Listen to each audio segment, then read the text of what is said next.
اعوذ باللہ من الشیطان الرجیم بسم اللہ الرحمن الرحیم الحمدللہ رب العالمین والصلاۃ والسلام علی محمد وعلی آلہ وسلم۔ انشاءاللہ آج ہم سورہ نحل کے چوتھے رکوع کا مطالعہ کریں گے۔ اس سے پچھلے رکوع کا خاتمہ اس بات پر ہوا تھا کہ حق سے عدم توجہی اور مخالفت کرنے والوں کا انجام یہ ہے کہ انہیں یوم القیامت کو نہ صرف اپنے گناہوں کا پورا بوجھ اٹھانا پڑے گا، بلکہ جن لوگوں کو وہ بغیر کسی علم کے بھٹکاتے رہے ان کے گناہوں کا بھی بوجھ اٹھانا ہوگا، اور یہ طرز عمل کسی بھی لحاظ سے اچھی نہیں ہے۔ آئیے مطالعہ قرآن کا آغاز اس دعا کے ساتھ کرتے ہیں کہ اللہ تعالیٰ اپنے حبیب رحمت للعالمین صلی اللہ علیہ وآلہ وسلم کے توفیل ہمیں قرآن کریم کا صحیح مفہوم عطا فرمائے، آمین۔ بسم اللہ الرحمن الرحیم۔ قد مکر الذین من قبلہم، تحقیق مکر کیا جو ان سے پہلے تھے، فَأَتَى اللَّهُ بُنْيَانَهُمْ مِنَ الْقَوَاعِدِ، تو اکھاڑ دی اللہ تعالیٰ نے ان کی عمارت بنیادوں سے، فَخَرَّ عَلَيْهِمُ السَّقْفُ مِنْ فَوْقِهِمْ، پس گر پڑی ان پر چھت ان کے اوپر سے، وَأَتَاهُمُ الْعَذَابُ مِنْ حَيْثُ لَا يَشْعُرُونَ، اور آیا ان پر عذاب وہاں سے جس کا انہیں شعور نہ تھا۔ بنیانہم، بنی سے بنا، ان کا ڈھانچہ، ساخت، their structure، القواعد، قاعد سے بنا، بنیادیں، فاؤنڈیشنز، السقف، سقف سے بنا، چھت، روف۔ حق کو نیچا دکھانے میں جس طرح آج یہ لوگ کمر بستہ ہیں اور مکر و فریب کی نت نئی چالیں چلتے رہتے ہیں، بالکل اسی طرح آج سے پہلے والے لوگوں نے بھی یہی کیا تھا۔ تو دیکھ لو ان کا انجام کیا ہوا۔ نظام خداوندی نے ان کے مکر و فریب کی عمارت جڑ سے اکھاڑ پھینکی، اور جن چیزوں پر تکیہ کیا ہوا تھا وہ انہی پر آ پڑی۔ ان پر عذاب ایسے رخ سے آیا جس کا انہیں وہم و گمان بھی نہ تھا۔ اس مثال سے یہ بھی واضح ہو جاتا ہے کہ سب قوموں کے لیے سزا اور جزا کا ایک ہی قانون ہے جو ازل سے جاری ہے۔ اس کے مطابق جو آج حق کی مخالفت میں مکاریاں اور چال بازیاں کر رہا ہے، اس کا انجام بھی انہی لوگوں کی طرح ہوگا جو اس سے پہلے وہ عمل کرتے تھے۔ سورہ نحل کی آیت نمبر 45 میں ارشاد ہے، ترجمہ: تو کیا ایمان میں ہیں جو مکاریاں کر رہے ہیں بری، اس سے کہ دھسا دے اللہ تعالیٰ انہیں زمین میں، یا آ جائے ان پر عذاب جہاں سے نہ ہوا انہیں شعور۔ ثم یوم القیامت یخزیہم ویقول این شرکائی الذین کنتم تشاقون فیہم، پھر انہیں یوم القیامت کو رسوا کر دیتا ہے اور فرماتا ہے، کہاں ہیں میرے شریک جن میں تم شقاوت کرتے رہے۔ قال الذین اوتوا العلم ان الخزی اليوم والسوء علی الکافرین، کہتے ہیں جنہیں علم دیا گیا، بے شک آج کافروں پر رسوائی اور برائی ہے۔ تشاقون، شقق سے بنا، مخالفت میں جھگڑا کرنا، اپوس۔ حق کی تکذیب کرنے والوں کا انجام اس دنیا میں بھی رسوائی ہے اور یوم القیامت کو بھی، جس روز ایسے لوگ اپنے رب کے حضور حساب کتاب کے لیے پیش کیے جاتے ہیں تو ان سے پوچھا جاتا ہے کہ اب بتاؤ میرے وہ شریک کدھر ہیں جن کی خاطر تم پیغام حق سے دور رہتے تھے اور اس کے پہچاننے والوں سے لڑتے جھگڑتے رہتے تھے۔ اس موقع پر وہ لوگ جنہیں علم حقیقی ملا وہ رسوا نہیں ہوں گے، اور ایسے لوگوں کے بارے میں کہیں گے کہ آج کے دن رسوائی اور بدحالی کافروں ہی کے لیے ہے۔ سورۃ التوبہ کی آیت نمبر 63 میں ارشاد ہے، کیا انہیں معلوم نہیں کہ جو کوئی رکاوٹ بن جاتا ہے اللہ تعالیٰ اور اس کے رسول سے تو اس کے لیے جہنم کی آگ ہے، پڑا رہتا ہے اس میں یہ بہت بڑی رسوائی ہے۔ الذین تتوفاہم الملائکۃ ظالمی انفسہم، جن کو وفات دیتے ہیں ملائکہ کہ ظلم کر رہے ہوتے ہیں اپنے اوپر۔ فَأَلْقَوُا السَّلَامَ مَا كُنَّا نَعْمَلُ مِنْ سُوءٍ، تو ڈال دیتے ہیں سفر، ہم تو برے عمل نہ کرتے تھے۔ بلا ان اللہ علیم بما کنتم تعملون، کیوں نہیں، بے شک اللہ تعالیٰ کو معلوم ہے جو عمل تم کرتے رہے۔ فَادْخُلُوا أَبْوَابَ جَهَنَّمَ خَالِدِينَ فِيهَا، تو داخل ہو جاؤ جہنم کے دروازوں میں، رہو پڑے اسی میں۔ فَلَبِئْسَ مَثْوَى الْمُتَکَبِّرِینَ، سو کتنا سنگین ٹھکانہ ہے متکبرین کے لیے۔ ظالمی ظلم سے بنا، ظلم کرتے ہوئے، رونگنگ۔ جن لوگوں کو ملائکہ اس حالت میں وفات دیتے ہیں جب وہ ظلم کر رہے ہوتے ہیں، وہ اس نافرمانی کے موقع پر ساری سرکشی بھول کر اطاعت ظاہر کرتے ہیں کہ ہم تو کوئی برا کام کر ہی نہیں رہے تھے۔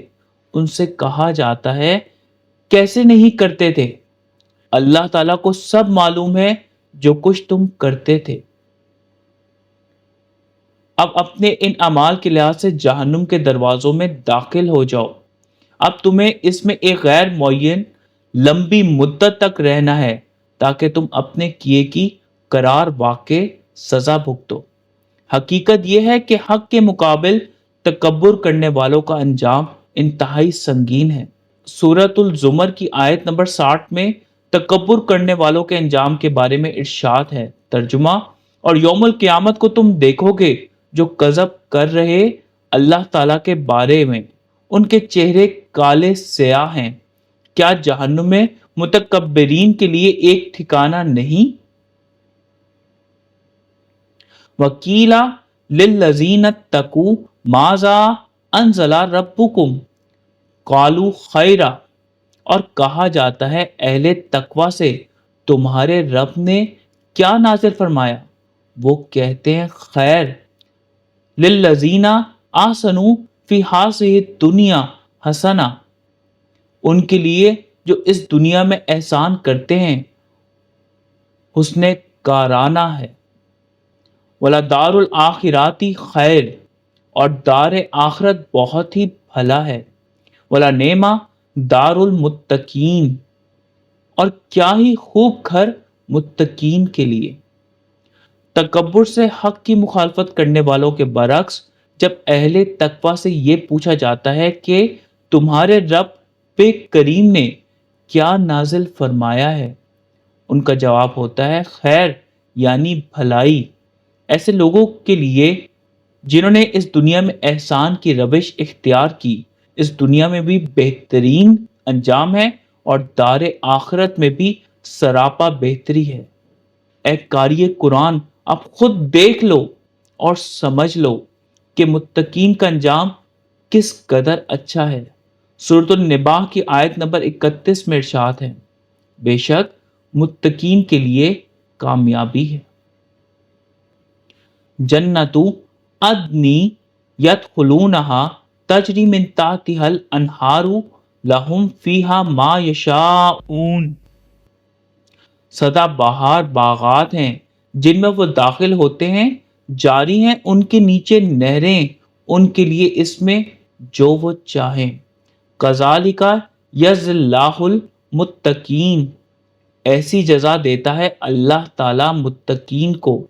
عدنی، عدن سے بنا، ایسی جگہ جہاں خزاں کا گزر نہ ہو، ایور گرین۔ اس آیت مبارکہ میں متقین کے دار آخرت کی کچھ تفصیل ہے۔ ان کا ٹھکانہ سدا بہار باغات جن میں نیچے نہریں بہہ رہی ہیں، ہر چیز کی فراوانی ہے اور ان کے لیے اس میں وہ تمام چیزیں موجود ہیں جن کی وہ خواہش کرتے ہیں۔ سورۃ الزاریات کی آیت نمبر 15 میں ارشاد ہے، متقین باغوں اور چشموں میں ہیں، اور سورہ طور کی آیت نمبر 17 میں ارشاد ہے، بے شک متقین باغوں اور نعمتوں میں ہیں۔ الذین تتوفاہم الملائکۃ طیبین یقولون سلام علیکم، طیبین جن کو ملائکہ وفات دیتے ہیں کہتے ہوئے سلامتی ہو تم پر، ادخلوا الجنت بما کنتم تعملون، داخل ہو جاؤ جنت میں بدولت ان اعمال کے جو تم کرتے رہے۔ طیبینہ طیب سے بنا، طیب نفیس رہنے والے، دوست پیور اینڈ بینیفیشل۔ جن لوگوں کو ملائکہ اس حالت میں وفات دیتے ہیں کہ وہ پاکیزہ یعنی اچھے اور مفید کام کر رہے ہوتے ہیں، ان سے کہا جاتا ہے کہ تم پر سلامتی ہو، اپنے اعمال کے بدلے میں جنت میں داخل ہو جاؤ۔ اس سے پہلے آیت نمبر 28 میں ظالموں کی وفات اور انجام کار کے بارے میں بتایا گیا ہے، اور اس آیت مبارکہ میں پاکیزگی اختیار کرنے والوں کی وفات اور انجام کار کا ذکر ہے۔ ظاہر ہے جب زندگی کی دونوں طرزیں ہی مختلف تھیں تو انجام بھی مختلف ہی ہوں گے۔ ایسی بات کو سورۃ المائدہ کی آیت نمبر 100 میں کچھ اس طرح بیان کیا گیا ہے۔ ترجمہ: کہہ دیں نہیں یکساں خبیث اور طیب، اگرچہ تمہیں بھائی کثرت خبیث کی، بس تقویٰ کرو اللہ تعالیٰ سے اے اولو الالباب تاکہ تم فلاح پا جاؤ۔ هل ينظرون الا ان تأتيهم الملائکۃ او یاتی امر ربک، کاہے کہ وہ منتظر ہیں مگر یہ کہ ان پر ملائکہ آئیں یا تمہارے رب کا امر آ پہنچے۔ کذالک فعل الذین من قبلہم، اسی طرح کیا جو ان سے پہلے تھے۔ وما ظلمہم اللہ ولکن کانوا انفسہم یظلمون، اور نہیں ظلم کیا ان پر اللہ تعالیٰ نے لیکن وہ اپنے اوپر خود ظلم کرتے رہے۔ فَأَصَابَهُمْ سَيِّئَاتُ مَا عَمِلُوا وَحَاقَ بِهِمْ مَا كَانُوا بِهِ يَسْتَهْزِئُونَ، پس آ پڑی ان پر برائیاں جو اعمال وہ کرتے رہے، اور گھیر لیا انہیں اسی نے جس کا وہ استہزاء کرتے تھے۔ حاقہ ہیک سے بنا، ہر طرح سے گھیر لیا، انفولڈڈ۔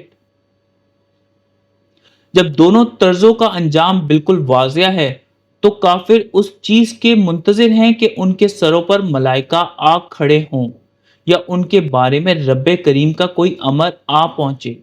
ان سے پہلے والے لوگوں نے بھی اسی طرح کی روش اختیار کی تھی اور اپنے اعمال کی پاداش میں پکڑے گئے۔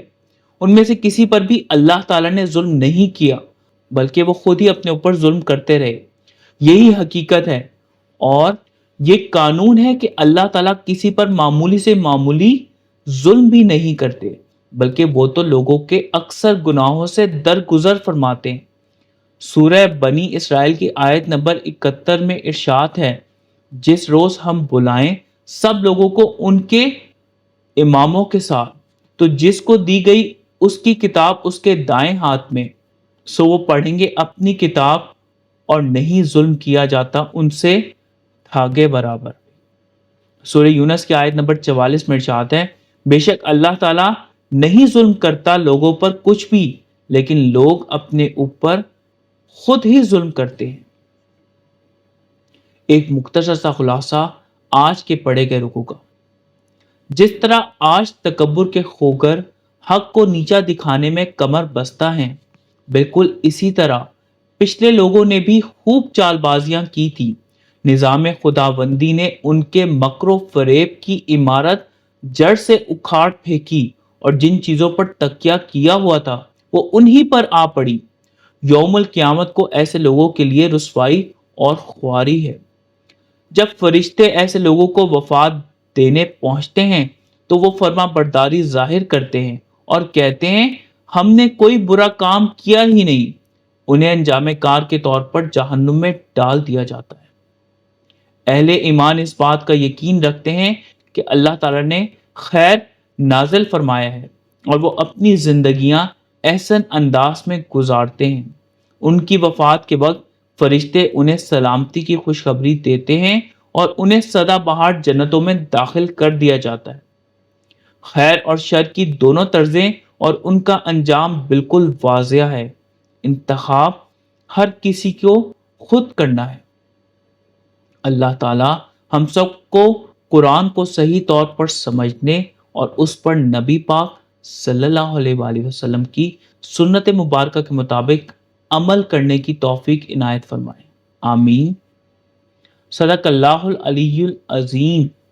صلی اللہ تعالی علی حبیبہ محمد و آلہ وسلم۔